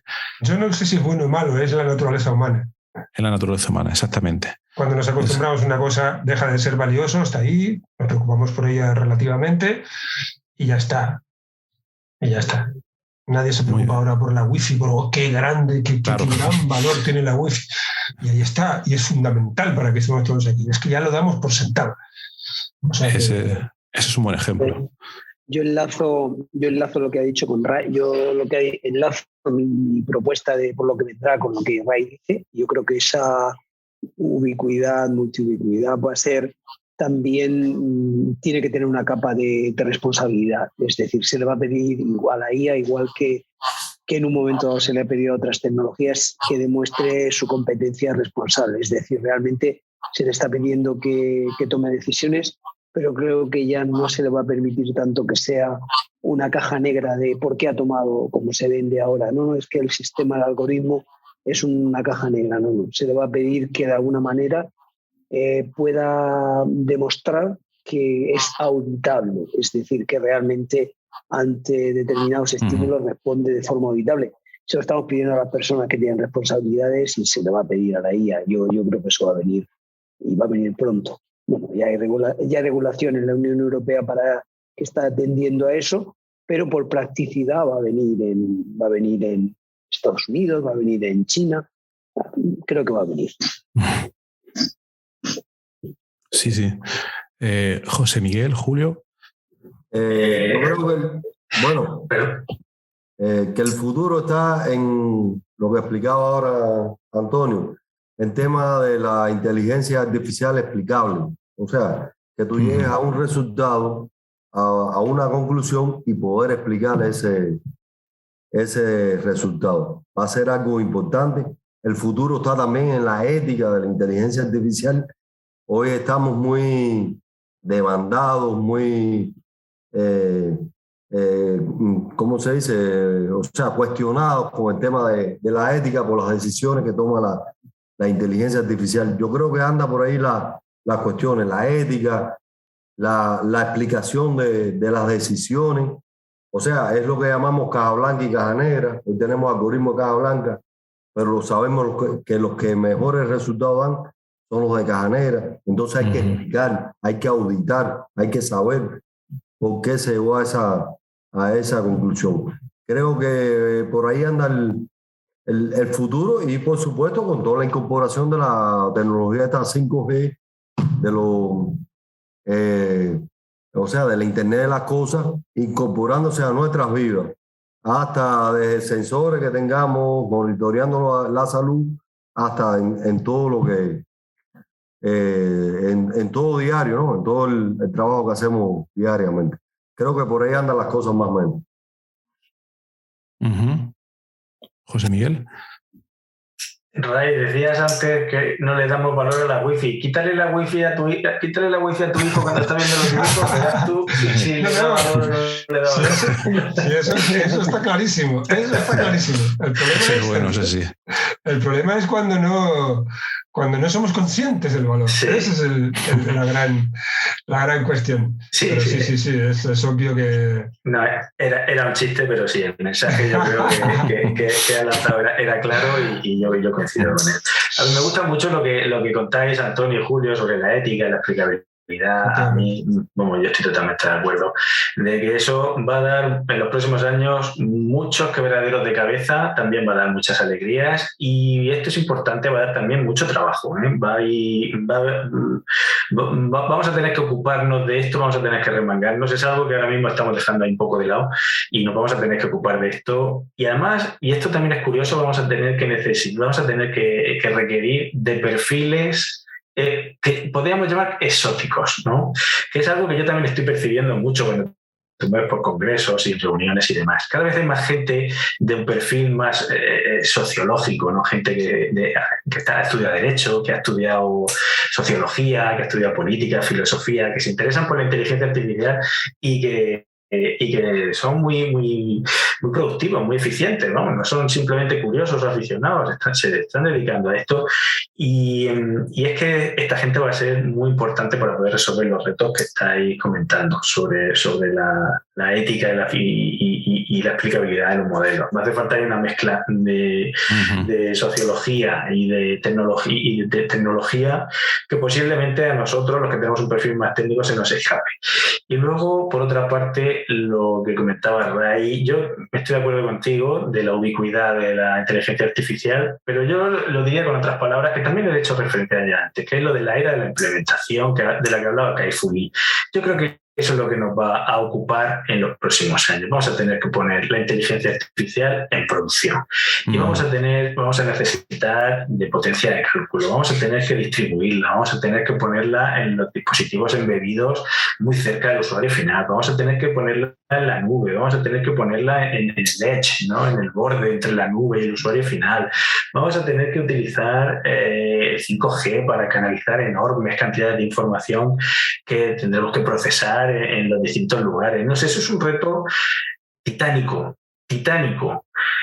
Y a mí no me daría ningún miedo, ni sería ninguna sorpresa tampoco, que en los próximos 10 años no hubiese ningún avance significativo en lo que son algoritmos y metodologías de inteligencia artificial, nuevos modelos, nuevas librerías, porque el esfuerzo que vamos a tener que dedicarle para implementar la inteligencia artificial va a ser tan grande que posiblemente no nos quede tiempo para hacer otra cosa. No, yo eso lo estoy convencido de que va a ser así. Pero al final sí que estás de acuerdo en lo del invierno, ¿eh? Bendito invierno, hombre. Bendito invierno. Parece un invierno de estos de Murcia, que se está aquí calentico, al fin y al cabo. Exacto. Sí, pues yo esta vez sí que estoy de acuerdo con todo lo que habéis comentado. La interpretabilidad de todos los modelos y todas estas cosas es también un proyecto que estamos trabajando nosotros ahora mismo. Y es que además va a venir, creo que lo habéis comentado antes, también un poco impuesto al menos por la Unión Europea. Vi el otro día una especie de... No recuerdo cómo se llamaba, pero igual que cuando tú compras un medicamento en la farmacia, viene con un prospecto que te dice esto se tiene que tomar, se dosifica de esta manera, se puede aplicar en estas condiciones, estos son los efectos secundarios, con esto tienes que tener cuidado, etcétera. Pues hay también una iniciativa por parte de la Unión Europea para que cuando tú lleves uno de estos algoritmos, si lo quieres llamar así, a producción, te venga con una de estas, ¿cómo es la palabra en español? Prospecto, para que se sepa en qué condiciones óptimas se debe aplicar y no se debe aplicar. Entonces yo creo que hablando de la parte de producción que estabais comentando, pues que ahí pues vendrán muchas cosas pues, de este tipo. Luego la parte que a mí pues, me gusta personalmente es la parte del cómputo. Ahí yo veo la parte del cómputo es muy importante. No sé si habéis escuchado, seguro que sí, DeepMind, que proviene de Google, hace poco ha sido un método, los que estéis un poco más en modelado pues, molecular, un método para predecir estructura de proteínas que ha dado un vuelco completo a todo lo que había anteriormente. Aunque también hay que tomarlo un poco con cuidado porque, bueno, tan perfecto el método pues no es. Pero bueno, el vuelco ha sido pues bastante grande. Pero entrenar estos sistemas requiere un gasto energético considerable de todo el cómputo que hay que hacer, porque el cómputo no es solo el dinero que cuesta, sino la cantidad de energía y la disipación de calor pues que ello lleva.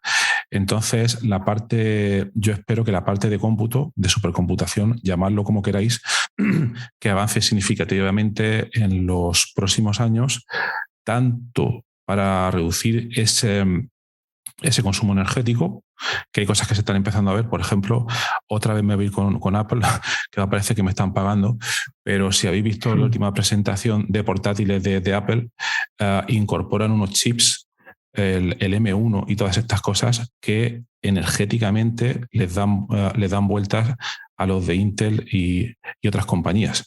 Entonces, yo creo que esa es una dirección futura que va a ser muy importante para todo este tipo de aplicación por algoritmos, debido no solo a la gran cantidad de cómputo que requieren, sino a ser también un poco respetuosos con el planeta, no consumir tanta energía, etcétera, etcétera. Entonces, eso yo creo que está por venir también. Toda la parte de hardware que hay detrás, ahí yo creo que se deben de producir una gran serie, pues, de avances para poder subir un escalón más en esto, en todas los nuevos desarrollos o grandes breakthroughs que se vayan a producir. Y por último, aquí ya está el tema que yo aquí me mantengo un poco en la duda, que me gustaría verlo pronto, el tema de la computación cuántica, que promete muchísimo, pero yo personalmente a día de hoy creo que estamos todavía bastante en pañales, estamos en prototipos. Me recuerda a la era de comienzo de los computadores, allá por 1945. Habréis visto el ENIAC, todas estas máquinas que estaban en grandes edificios, tenían 100.000 cables, podían hacer muy poco cómputo. Pues ahí estamos todavía un poco en esa época, en mi impresión, puedo estar equivocado, pero por todo por lo que leo. Pero aquí, si se producen avances, ¿vale? Puede ser un cambio significativo a la hora de analizar datos. Una única cosa y termino ya. Esto fue aproximadamente hace unos 2 años. Google, si no me equivoco, fue capaz de demostrar la supremacía cuántica, mediante la cual pusieron un poco a competir un supercomputador, la capacidad del supercomputador más grande del mundo, con un computador cuántico de Google para hacer un cálculo determinado. No recuerdo el cálculo que era, es un cálculo que se me escapa un poco a la comprensión, pero el computador cuántico superaba enormemente la capacidad del supercomputador clásico más potente que tenemos ahora mismo en todo el mundo. También hay que comentar que ese algoritmo estaba tomado un poco con pinzas para que funcionara bien y que Google saliera ganando un poco. Pero con esto lo que quiero decir es que cuando esto se democratice también, esto podrá afectar enormemente a la parte de análisis de datos, y yo creo que podrán venir nuevas cosas, pero esto yo creo que será para largo. Tremendo. Y bueno, precioso todo eso. Ojalá pase pronto. Ojalá. Y nada, pues no sé si queréis añadir algo más antes de cerrar ya la mesa redonda, alguna cosa más que eso se haya quedado por comentar. Yo sí os quisiera decir una cosa. Propuesta de negocio: calentadores de agua domésticos con una GPU dentro. ¿Qué opináis? Perdona, ¿qué has dicho? Un calentador de agua, calentador de agua de tu casa con una GPU dentro. ¡Ostras! Hay que aprovechar ese calor, es verdad. Sí. Hace eso. Es verdad. Sí. Con el frío que tengo yo ahora, madre mía. Aquí en Cuba hace mucho calorcito. Sí.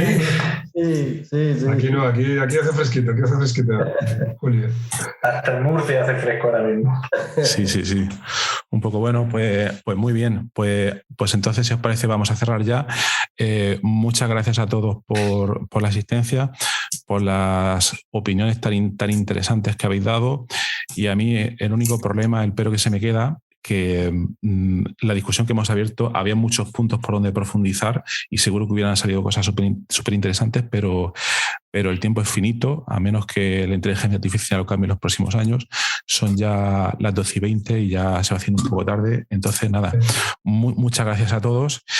Y a la audiencia comentar que en las notas del programa podéis encontrar información sobre todos los ponentes y enlaces a algunas de las cosas que se han comentado para que lo podéis ahí pues ampliar. Y nada, muchas gracias a todos y nos vemos en otro episodio. Adiós. Ha sido un placer. Muchas gracias. Gracias a todos. Un placer.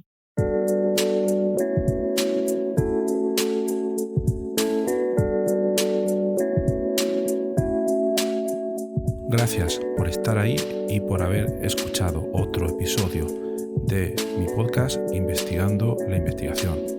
Si te ha interesado el tema o te ha gustado el episodio, te agradecería que lo difundieras en las redes sociales o que se lo enviaras a quien piensas que le puede interesar. También te agradecería si te suscribes al podcast en cualquiera de las plataformas en las que está disponible, y también, si quieres, puedes dejar un comentario en las diversas redes sociales que hay o poner una calificación, por ejemplo, en Apple Podcast de estrellas. Puedes poner 5 si te ha gustado mucho, o puedes poner 1 si no te ha gustado nada. Eres totalmente libre de hacerlo, como ya bien sabes. Y por último, es muy importante el feedback. Si te ha gustado este tipo de episodios y quieres que sigamos haciendo más, o si quieres que profundicemos en alguna de las temáticas que hemos comentado, puedes ponerte en contacto conmigo a través de toda la información que sale. Si vas ahí donde sale el título del podcast, hay muchas maneras de poder contactarme, y si estás escuchando este podcast que es de investigación, no creo que te cueste mucho dar conmigo. Seguro que no vas a tener ningún problema.